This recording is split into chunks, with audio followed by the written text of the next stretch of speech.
हमारे साथ फिरोज अजीज जुड़े हैं। फिरोज जी, गुड आफ्टरनून। ये एकदम गलत टाइम पे मार्केट में वापस एक कच्चे तेल का रिस्क ओपन हुआ है, लेकिन आप कैसे देख रहे हैं इसे अनराटी वेल्थ में? बाइंग अपॉर्चुनिटी या थोड़ा सा risk factor? Long term investor के लिए मेरे हिसाब से रिस्क फैक्टर बिल्कुल नहीं है, क्योंकि जो है हल्के हाथ मार्केट से बहुत कम हुए हैं।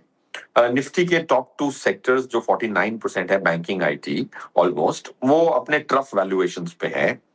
अर्निंग एस्टिमेट लास्ट ईयर का मेरा 1186 था, 1195 आया है, ब्लूमबर्ग इज द सोर्स। तो आपकी अर्निंग एस्टिमेट ठीक आई है, 980, 1070 and 1195। That's a great earnings growth. Last 10 years की earning growth has been 12.9, price growth has been 9.3. ऐसे समय में long term investor accumulate कर ले तो बहुत अच्छी बात है। वॉर के बाद, फरवरी के बाद एक ही चीज मैं बोल रहा हूँ कि इसमें इतनी क्षमता नहीं है कि मार्केट को 10% ज्यादा गिरा सके और वहां रख सके।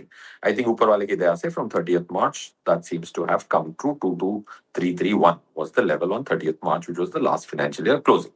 So coming back, इसमें वो क्षमता नहीं है कि 5-10%, 15% गिरा सके। उतनी तो उतार चढ़ाव हर साल दिखाई है 14% की। So if trader might have a risk, but investors don't. ठीक है फिरोज जी, गुड आफ्टरनून। श्रेया बात कर रही हूँ। इन्वेस्टर्स के लिए एक मौका आप कह रहे हैं बाजार में, लेकिन फिर से ये रिस्क ओपन हो रहा है सर, और जिस तरीके से $86 के आसपास अब फिर से क्रूड आता हुआ, और ऐसे में कम गिरा है आज अगर आप देखें, कंपैरिजन करें तो निफ्टी। तो कौन से बड़े थीम्स आपको इस वक्त नजर आ रहे हैं? अगर आपको मैं बस ऑप्शन दूं, आपको दो ही स्पेसेस चुनने हैं इस मार्केट में जो वेल्थ क्रिएट कर पाए, तो वो दो स्पेसेस कौन से होंगे? मैडम, मेरे हिसाब से दोनों स्पेस, बैंकिंग और आईटी होगा। राइट, आईटी ऑफ कोर्स थोड़ा सा ऊपर आ गया अभी from the rock bottom, but I think अगर आज से लेके 2 साल, let's assume June 2028, I wouldn't be surprise bank Nifty और आईटी, निफ्टी आईटी, निफ्टी को 4-5% पर एनम बीट करने की बहुत अच्छी क्षमता रखता है with a lower value at risk. Firoz ji, IT के आपने नंबर्स देखे? अभी तो खैर इन्फोसिस के नंबर्स बाकी हैं, टेक महिंद्रा के बाकी हैं, लेकिन जो अब तक नंबर्स आए हैं उनको देखकर क्या क्या व्यू बन रहा है? ओवरसोल्ड है सर। देखिए, फर्स्ट मूवर एडवांटेज हमारे आईटी सेक्टर को एआई में नहीं था, बट लास्ट मूवर के भी काफी एडवांटेज होते हैं। वो दूसरों से सीख सकता है कैपिटल कम लगा के। And I think of course we LLM में नहीं थे हम, of course people are very upset, but I think we are somewhere close to bottom, is my judgement. Of course थोड़ी सी और उतार चढ़ाव देखने को मिल सकती है। लो बीटा नहीं रहा, पहले डिफेंसिव में एफएमसीजी आईटी को डिफेंसिव कहते थे।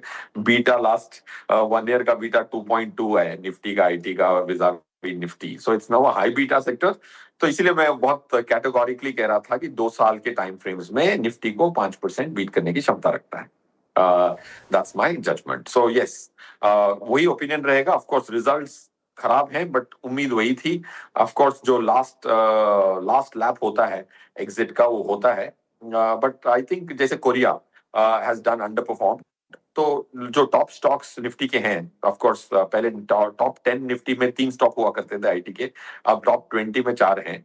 सो आई थिंक जब ये जो एमर्जिंग मार्केट, एमएससीआई का जो एमर्जिंग मार्केट का इंडेक्स है, जिसमें 164 इंडिया के स्टॉक्स हैं, which is called the MSCI standard index, जब वो दूसरी मार्केट्स में थोड़ी ठंडा, मतलब थोड़ी गर्मी कम होगी, तो automatically these 164 stocks, $1.8 trillion follows MSCI emerging market index in which we have 11% weight. दूसरों ने जो वेट खींचा था, वो अनवाइंडिंग ऑफ दैट वेट हो सकती है। कॉस्पी 9600 से 6800 पे है।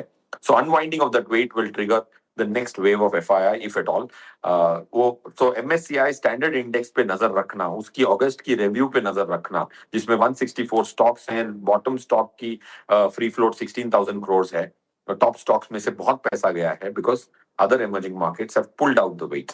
$1.8 trillion, 80.8 trillion passive, $1 trillion active, उसको ट्रैक करता है और बेंचमार्क करता है। ओके, आईटी पर आपका पॉजिटिव नजरिया, साथ ही बैंक्स को लेकर भी आप ऑप्टिमिस्टिक हैं। लेकिन फिरोज जी, क्या अब लगता है कि फार्मा स्पेस एक डिफेंसिव स्पेस हो चुका है? जिस तरीके से यहाँ पर रिटर्न्स मिले हैं, फार्मा हेल्थ केयर स्पेस देख लीजिए, आप हॉस्पिटल स्टॉक्स देख लीजिए, अभी लॉरस लैब्स की चर्चा हो रही थी, 6 महीने में 43% के रिटर्न्स दिए हैं इसने। फार्मा स्पेस आगे चलकर क्या लगता है इसी तरीके से आउट परफॉर्म करेगा? श्रेया जी देखिए, of course pharma out perform करने की क्षमता रखता है, बट मार्केट की दूसरी दूसरी स्थिति में रणनीति अलग होनी चाहिए। मेरे हिसाब से करंट स्थिति में you don't have to go sectorial. Sectorial reward तब करता है जब पीक पे होते हैं ना, तो कुछ भी खरीदने का मन नहीं करता है, बट थोड़ी चीजें खरीदने से पैसा बनता है। आज की करंट स्थिति में I will be more broad based और साइज के हिसाब से खरीदूंगा rather देन सेक्टर के हिसाब से खरीदूंगा। अगर आप देख रहे हैं तो टोटल 9,500 करोड़ आया है लार्ज कैप में म्यूचुअल फंड्स का जून में। इंप्लाइड एक्सपोजर की बात कर रहा हूं।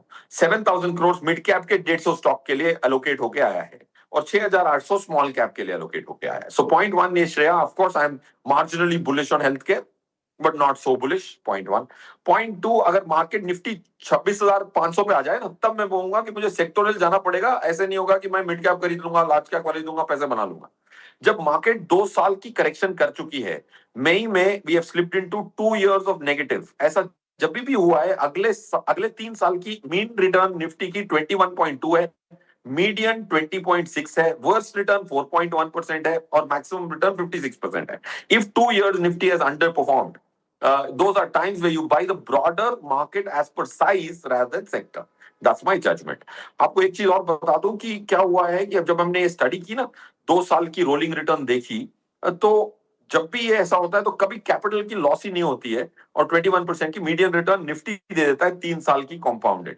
सो I am more bullish on the broader theme than sectors के लिए। रिवॉर्ड इतना नहीं है, risk reward is not so favourable. Okay, risk reward आपके हिसाब से अभी कौन से थीम्स हैं जहां आपको अच्छे लग रहे हैं रिस्क रिवॉर्ड? कोई 2-3 themes? themes, I think domestic themes, agri, defense, low free floats हैं उसमें। I would say capital goods, cement stocks, these have from a 2-quarter perspective, because मैं क्लाइंटों को जनरली 2 साल की अवधि से आउट परफॉर्मेंस टू निफ्टी की मान के चलता हूँ, बट या from a 2-quarter perspective these sectors are good. Okay, अच्छा फिरोज जी, अभी आपने कहा कि स्मॉल कैप मिड कैप्स में अच्छे रिटर्न्स मिल सकते हैं आगे चलकर, क्योंकि ब्रॉडर मार्केट्स पर आप ज़्यादा पॉजिटिव हैं। ये तो काफ़ी चले हैं, ऑल टाइम हाई के आसपास मिड कैप हो गया, और स्मॉल कैप की भी हम चर्चा कर रहे थे, 1 महीने में 20% से रिटर्न मिले हैं। तो जिन्होंने ये रैली मिस की फिरोज जी, अभी भी एक बड़ा मौका है इन लेवल्स पर देखे। और क्या स्टॉक स्पेसिफिक होना चाहिए? जैसे कि अगर आपने कहा कि सेक्टर स्पेसिफिक नहीं हो, तो ब्रॉडर मार्केट से अब स्टॉक स्पेसिफिक हो जाना चाहिए? yes, of course, stock specific होना चाहिए, बट अगर मेरा उद्देश्य है 20-22% की रिटर्न अगले 3 साल के लिए, डिवर्सिफाइड पोर्टफोलियो म्यूचुअल फंड का ही काम कर सकता है, राइट? जैसे अगर किसी ने म्यूचुअल फंड खरीदे होते 1 साल पहले, तो उनकी रिटर्न इतनी अच्छी नहीं है। तो stock specific direct equity strategies are work better for smart people. So coming back Shreya, stock specific होना चाहिए, डेफिनेटली स्टॉक स्पेसिफिक होना चाहिए। 2-3 एट्रीब्यूट जरूर देखने चाहिए। आप अगर स्टॉक्स में घुस रहे हैं तो आपको, अगर समझो कि काफी लोग कहते हैं मुझे मल्टी बैगर चाहिए, तो हमने स्टडी की मल्टी बैगर शेयर्स जो हैं उन्होंने क्या खूबियां दिखाई थी मल्टी बैगर बनने से पहले।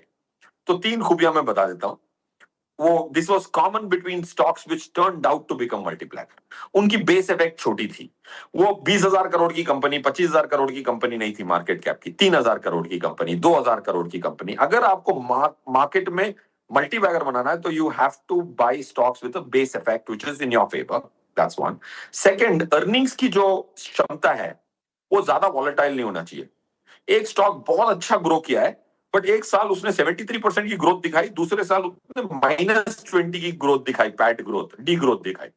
सो अर्निंग्स जो भी स्टॉक्स चुन रहे हैं उसमें आप बेस इफेक्ट देखें आपके फेवर में है कि नहीं है। बहुत बड़ी कंपनी खरीद के डायरेक्ट इक्विटी में पैसा कम लोगों ने बनाया, मल्टी बैगर तो।